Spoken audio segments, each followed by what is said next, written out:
Hello my dears, welcome back to Xylem learning. Xylem ലേണിംഗിന്റെ പുതിയൊരു ക്ലാസ്സിലേക്ക്, ശ്രുതി ടീച്ചറിന്റെ ക്ലാസ്സിലേക്ക് എല്ലാവർക്കും സ്നേഹം നിറഞ്ഞ സ്വാഗതം. കുറച്ച് ദിവസങ്ങളായി നമ്മൾ തമ്മിൽ കണ്ടിട്ട്, പക്ഷെ എനിക്ക് നിങ്ങളുടെ അടുത്ത് വരാതിരിക്കാൻ പറ്റില്ല അല്ലെ. വെക്കേഷൻ ആണ്, അതിപ്പോ കഴിയും. എങ്കിലും ടീച്ചർ പറയാണ്, എന്ത്? യെസ്, ഒന്നുമില്ല. ഇതെന്താണ്? പുസ്തകമാണ് അല്ലേ. ടീച്ചർ പിന്നെയും പുസ്തകം കൊണ്ട് വന്നു എന്ന് നിങ്ങൾ ചിന്തിക്കേണ്ട. എനിക്കറിയാം, എന്റെ കുട്ടികൾ എല്ലാവരും വെക്കേഷൻ സമയത്ത് ഒരുപാട് പുസ്തകങ്ങൾ വായിച്ചിട്ടുണ്ടാവും. കാരണം എന്താണ്? കുഞ്ഞുണ്ണി മാഷ് പറഞ്ഞതുപോലെ പുത്തൻ കാര്യങ്ങൾ അകത്തുള്ളതാണ് പുസ്തകം അല്ലേ. കുഞ്ഞുണ്ണി മാഷാണ് അങ്ങനെ പറഞ്ഞത്. പുത്തൻ കാര്യങ്ങൾ അകത്തുള്ളതാണത്രേ പുസ്തകം. പുസ്തകം എന്ന് പറഞ്ഞാൽ പുസ്തകം തന്നെയാണ് അല്ലെ. പഴമക്കാര് നമ്മളെ പുസ്തകത്തിന് പുസ്തകം എന്നൊക്കെ പറയാറുണ്ടായിരുന്നു. അത് വളരെ ഭംഗിയായിട്ട് പുസ്തകത്തിന്റെ ഉള്ളിൽ എന്താണ് ഉള്ളത് എന്ന് നമ്മളോട് പറഞ്ഞു തരികയാണ് ആര്? കുഞ്ഞുണ്ണി മാഷിലെ.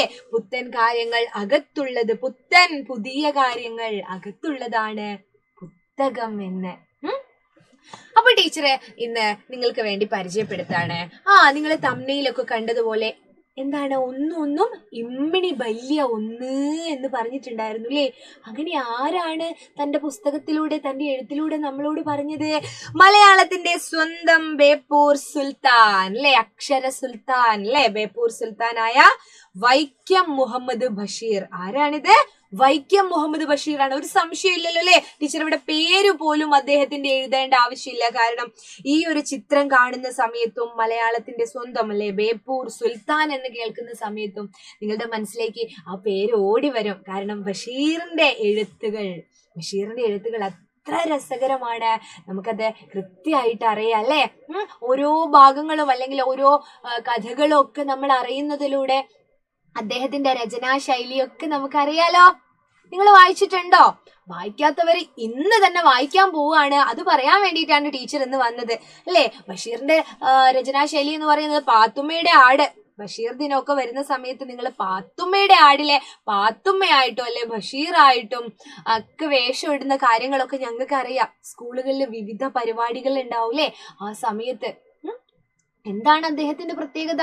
ബഷീറിന്റെ പ്രത്യേകത എന്താണ്?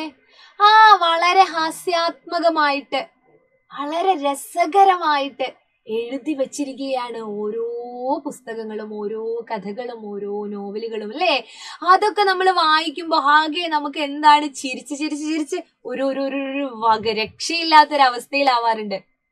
നിങ്ങൾ കേട്ടിട്ടുണ്ടോ ബഷീർ തന്റെ പുസ്തകങ്ങളൊക്കെ ആട് തിന്നുന്ന കാര്യം എഴുതിയിട്ടുണ്ടായിരുന്നു പാത്തുമ്മയുടെ ആടിലൂടെ അല്ലെ. ബഷീറിന്റെ വീട്ടിലെ വളരെ വളരെ വളരെ വളരെ ചേർന്ന് നിൽക്കുന്ന ഒരു കഥാപാത്രമായിട്ടാണ് ബഷീർ ആടുകളെയും കണ്ടത്.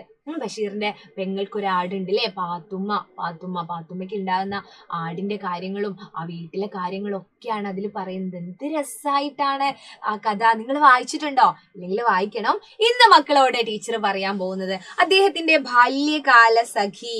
എനിക്ക് തോന്നുന്നത് മറ്റു കഥകളൊക്കെ നിങ്ങൾ എന്ത് ചെയ്തിട്ടുണ്ടാവും, അറിഞ്ഞു വായിച്ചിട്ടുണ്ടാവും അല്ലെ. ബാല്യകാല സഖി ആരെങ്കിലും വായിച്ചിട്ടുണ്ടോ? വിശ്വവിഖ്യാതമായ മൂക്ക് നിങ്ങൾ വായിച്ചിട്ടുണ്ടാവണം അല്ലെ. ടീച്ചർ സ്കൂളിൽ നിന്നും പറഞ്ഞിട്ടുണ്ടാവണം. എന്റെ ഉപ്പൂപ്പൊക്കെ ഒരു ആന ഉണ്ടായിരുന്നു. പേരിന്റെ ഒരു ഭംഗി നോക്കൂ കേട്ടോ, പേരിന്റെ ഒരു രസകരമായ കാര്യം നോക്കൂ. എന്റെ ഉപ്പൂപ്പാക്ക് ഒരു ആന ഉണ്ടായിരുന്നു. എന്റെ ഉപ്പൂപ്പാക്ക് ഒരു ആന ഉണ്ടായിരുന്നു എന്നല്ല ബഷീർ തന്റെ പുസ്തകത്തിന് പേരിട്ടത്. എന്റെ ഉപ്പൂപ്പാക്ക് ഒരു ആന ഉണ്ടായിരുന്നു അല്ലെ. അതൊക്കെ കേൾക്കുമ്പോൾ നമുക്കൊന്ന് വായിക്കാൻ തോന്നും. അത്തരത്തിലുള്ള രസകരമായ പേരുകളാണ്. ഇന്ന് ടീച്ചർ പറയുന്നത് ബാല്യകാല സഖിയെ കുറിച്ചാണ്. ബാല്യകാല സഖി സിനിമയൊക്കെ ആയിട്ടുണ്ട്, നിങ്ങൾക്കറിയാം. ബാല്യകാല സഖി എന്ന് പറയുന്ന അദ്ദേഹത്തിന്റെ നോവൽ അതിമനോഹരമായ ഒരു നോവലാണ്. ഇനി നിങ്ങൾ അതൊക്കെ വായിച്ചു തുടങ്ങാം. ബഷീറിനെ വായിക്കുമ്പോൾ നിങ്ങൾ ബാല്യകാല സഖിയെ വായിക്കണം അല്ലേ. മതിലുകൾ വായിക്കണം. എൻ്റെ പൂപ്പൊക്കെ ആനയുണ്ടായിരുന്നു വായിക്കണം. അദ്ദേഹത്തിന്റെ ഓരോ കഥകളിലും നിങ്ങളെ എന്താണ് പുസ്തകങ്ങളിലേക്ക് അല്ലെ എഴുത്തിലേക്ക് സാഹിത്യത്തിലേക്ക് അടുപ്പിക്കുന്ന ഒരു ഘടകം അദ്ദേഹത്തിന്റെ ഭാഷയിലുണ്ട് കേട്ടോ. അപ്പൊ ഇന്ന് ടീച്ചർ പറയാണ് ബാല്യകാല സഖി. ഇതിൽ ആരാ കഥാപാത്രങ്ങൾ എന്ന് അറിയണ്ടേ? സുഹറയും മജീദും അല്ലെ. നിങ്ങളൊന്ന് ഓർക്കുക, നിങ്ങളുടെ നാട്ടിലെ, നിങ്ങളുടെ വീട്ടിന്റെ അടുത്ത് നിങ്ങൾക്കൊരു സുഹൃത്തുണ്ട്. ബാല്യകാല സഖി എന്നൊക്കെ പറയുന്നത് എന്താണ്? ബാല്യത്തിൽ ഉണ്ടാകുന്ന സുഹൃത്തുക്കളെയാണ് അല്ലേ. അപ്പൊ നിങ്ങളിപ്പം വലിയ ജോലിയൊക്കെ കിട്ടി മറ്റു പല സ്ഥലങ്ങളിലേക്ക് പോയാലും അല്ലെ, വിദേശത്തൊക്കെ പോയി വരുന്നവർക്ക് അറിയാം, അവര് തന്റെ ബാല്യത്തിലുള്ള കൂട്ടുകാരുമായിട്ട് ബന്ധം പുതുക്കാൻ ശ്രമിക്കും, ഉണ്ടാവാറില്ലേ? അവരുമായിട്ട് കൂട്ടുകൂടാൻ ശ്രമിക്കും. നാട്ടിൽ വരുമ്പോ പഴയ ചങ്ങായിമാരെ കാണാൻ പോവാന്ന് പറഞ്ഞ് ഗൾഫിൽ നിന്നൊക്കെ വന്നവര് വൈകുന്നേരം ആവുമ്പോ അങ്ങ് ഇറങ്ങും അല്ലേ. പിന്നെ അവരുമായിട്ട് കഥയൊക്കെ പറഞ്ഞല്ലേ, നാട്ടിലുള്ള ഒരു ഗ്യാങ് അതൊക്കെ. അപ്പൊ എന്റെ മക്കൾക്ക് കുറേ വലുതായിട്ട് ജോലിയൊക്കെ കിട്ടി പോകുമ്പോഴാണ് ഈ ബാല്യത്തിലുള്ള സുഹൃത്തുക്കളുടെ ആ ഒരു വിലയൊക്കെ മനസ്സിലാവുക അല്ലേ. ബാല്യകാല സഖി എന്ന് പറയുന്ന ഈ ഒരു കഥയിലും പ്രധാന കഥാപാത്രമായി വരുന്നത് സുഹറയും മജീദുമാണ്. അദ്ദേഹത്തിന്റെ നോവലാണ് കേട്ടോ ഇത്. സുഹറയും മജീദുമാണ് പ്രധാന കഥാപാത്രങ്ങൾ. സുഹറയും മജീദിനെ കൊണ്ട് പറയുകയാണെങ്കിൽ നമ്മുടെ സുഹറയും മജീദും ഒരേ സ്കൂളിലാണ് പഠിക്കുന്നത്. സുഹറ എന്ന് പറയുന്നത് കണക്കിലൊക്കെ മിടുക്കിയായ ഒരു കുട്ടിയാ. എന്നാല് മജീദോ മണ്ട ശിരോമണിയാണ്, അങ്ങനെയാണ് പറയുന്നത്. മണ്ട ശിരോമണിയാണ്. അപ്പൊ നാരായണ പിള്ള സാറ് ക്ലാസ്സിൽ നിന്നും ചോദിക്കുകയാണ്, ഞാൻ പറഞ്ഞു സുഹറ പെട്ടെന്ന് തന്നെ കണക്കൊക്കെ പെട്ടെന്ന് ചെയ്ത് ഉത്തരങ്ങളൊക്കെ പറയുന്ന ഒരു കുട്ടിയാണ്. മജീദോ കണക്കിൽ വളരെ വീക്കാണ്, മണ്ട ശിരോമണിയാണ് എന്നാണ് അധ്യാപകരുടെയൊക്കെ വെപ്പ്. ഞാൻ ബഷീറോ എന്ന് പറഞ്ഞത് ബഷീറിന്റെ ഒരു കഥയാണ് ഇത് എന്നും പറയുന്നുണ്ട് കേട്ടോ. പക്ഷെ കഥാപാത്രത്തിന്റെ പേര് ആരാണ്? നമ്മുടെ സുഹറയും മജീദുമാണ്. അങ്ങനെ ഒരു ക്ലാസ്സിലേക്ക് ഞാൻ നിങ്ങളെ കൂട്ടിക്കൊണ്ടുപോവാണ് മക്കളെ. ഒരു ക്ലാസ് മുറി, നിങ്ങളുടെ ഒരു ക്ലാസ് സങ്കല്പിക്കുക. നിങ്ങളുടെ കണക്കിന്റെ മാഷ് ക്ലാസ്സിലേക്ക് വരാണ്. കണക്കിന്റെ മാഷ് ക്ലാസ്സിലേക്ക് വരുന്നവരോ നിങ്ങൾ എല്ലാവരും എണീറ്റൊക്കെ നിൽക്കും അല്ലേ. എന്നിട്ട് ചോദ്യം ചോദിക്കുകയാണ്. എന്താ ചോദിക്കുന്നേ? പഴയ കാലാണ്. അന്ന് ഇപ്പോഴത്തെ പോലെ ഞങ്ങളെ ഫ്രണ്ട്ലി ആയിട്ടുള്ള ടീച്ചേഴ്സ് ഒന്നും അല്ലല്ലേ. ഒരു വടിയൊക്കെ വീശി നാരായണ പിള്ള സാറ് ക്ലാസ്സിലേക്ക് വരാണ്. എന്നിട്ട് ചോദിക്കുകയാണ്, ഒന്നൊന്നും എത്രയാന്ന്. അപ്പൊ എല്ലാവരോടും അങ്ങനെ എല്ലാവർക്കും ഒന്നും ഉത്തരം വിളിച്ചു പറയാൻ പറ്റില്ല അല്ലേ. ചോദ്യം ആരോടാണ്? മജീദിനോടാണ് ചോദ്യം. ഒന്നൊന്നും എത്രയാന്നുള്ള ചോദ്യം. അപ്പൊ എല്ലാവർക്കും അറിയാം 2 ആണെന്നറിയാം. എന്നാൽ നമ്മുടെ മജീദ് എന്താണ് ഉത്തരം പറഞ്ഞതെന്നറിയോ? എന്നാലോചിച്ചു. എന്നിട്ട് പറഞ്ഞു, ഒന്നൊന്നും ഇമ്മിണി വലിയ ഒന്നാ മാഷേന്ന്.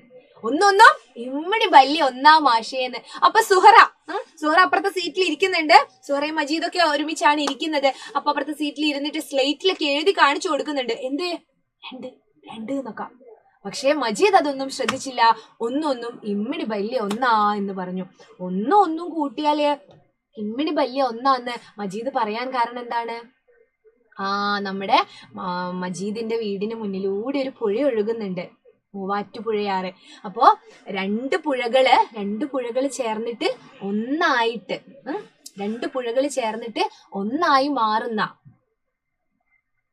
ആ ഒരു മാജിക് തന്റെ അനുഭവത്തില് മജീദ് തിരിച്ചറിയുന്നുണ്ട്.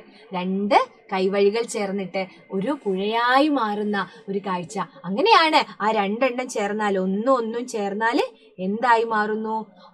ഇമ്മണി വലിയൊരു പുഴയായി മാറുന്നതല്ലേ നമ്മുടെ മജീദ് കാണുന്നത്. അങ്ങനെയാണ് മജീദ് ആ ഉത്തരം പറഞ്ഞത്. നമ്മുടെ ഗണിതശാസ്ത്രത്തിലെ ഗണിതത്തിലെ ആ ഒരു എന്താണ് സൂത്രവാക്യങ്ങളെയും എല്ലാം മാറ്റി എഴുതിക്കൊണ്ട് പുതിയൊരു തത്വം ഉണ്ടാക്കുകയാണ്, പുതിയൊരു നിയമം ഉണ്ടാക്കുകയാണ്. നമ്മുടെ കഥാപാത്രമായ മജീദ്. വളരെ രസകരമായ കുറേ കാര്യങ്ങൾ ഈ പുസ്തകത്തിലുണ്ട് കേട്ടോ.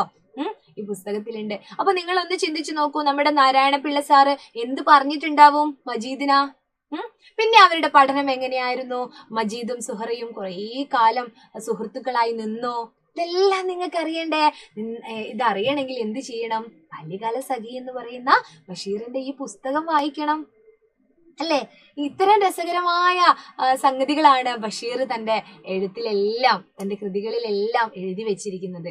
അല്ലെ, എന്ത് രസാണ് ഈ പുസ്തകങ്ങളൊക്കെ. ടീച്ചർ ഇതിന്റെ കുഞ്ഞു ഭാഗം മാത്രം പറഞ്ഞത് എന്താണ്? ബാക്കി ഭാഗം എന്റെ മക്കള് വായിക്കണം.